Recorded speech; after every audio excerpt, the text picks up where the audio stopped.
I couldn't raise financing. I was unsuccessful in raising financing.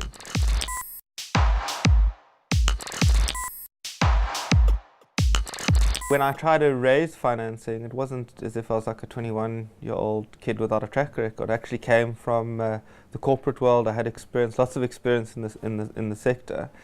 But I remember going from company to company, from venture capitalist to venture capitalist, and I just was unsuccessful. I mean, it took a long time. I got very mixed messages, and I found it very hard. And I failed at raising funding.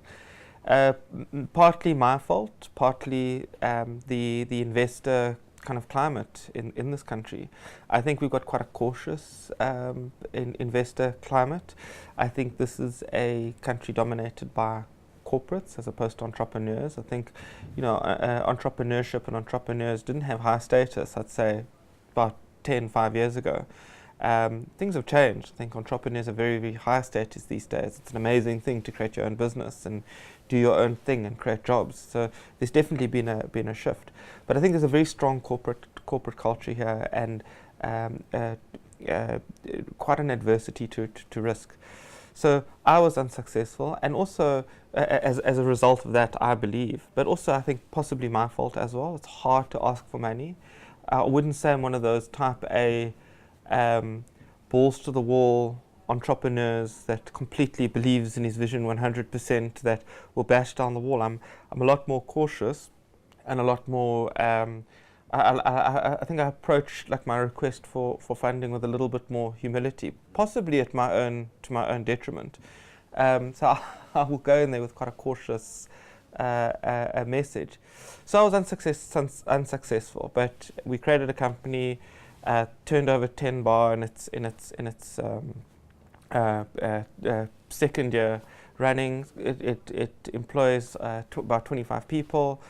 And what I did there was I decided to fund it myself in the end. It was costing me time and money to try raise funding. I found it difficult to get people to believe in my vision, so I decided to fund it myself. And in the end, I didn't need to put a whole lot of funding in it. It actually started to fund itself literally from the first month. And I think my approach there was to create a diversified business. So I said, well, I'm not going to just create an online publishing business. I mean, online publishing, media is my passion, my skills. I've been in it all my life, working at Mail and Guardian, then at 24.com. I thought, well, let me create a diversified business. Let me create a digital agency and a media business that sit next to each other, which actually wasn't a terribly original idea. I mean, I've seen lots of media businesses. They all got eventing elements. They've got the corporate work that they do, and then they've got their kind of media property, which is tends to be the one that everyone knows about.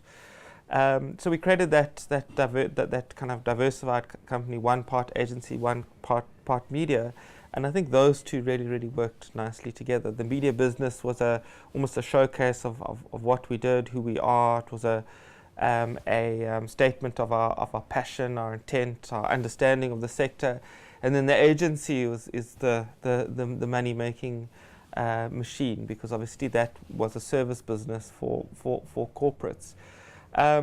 So in the end, the business funded itself, and I've got no regrets not being able to raise money from a funding point of view, because the money, the businesses is in a very healthy position and continues to be in a healthy position.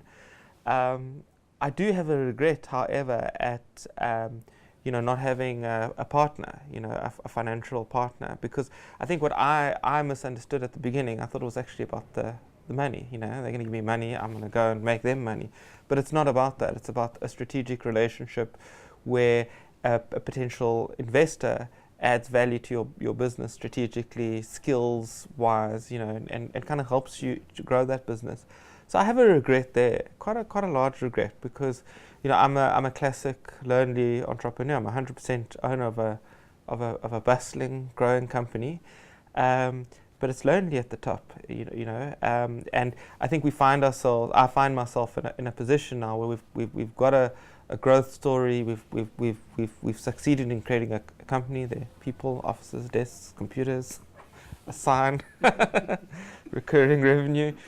But now to take it really bigger, much bigger. You know, I'd need that kind of. I'd need some kind of partnership or some kind of outside input. So perhaps now it's actually a good time to look for funding. You know, once the case study has been proven. You know, we've got a proof of concept now. We've got 3 years worth of financials that show a nice steady growth. So perhaps now it's a good time to look for funding. I don't know.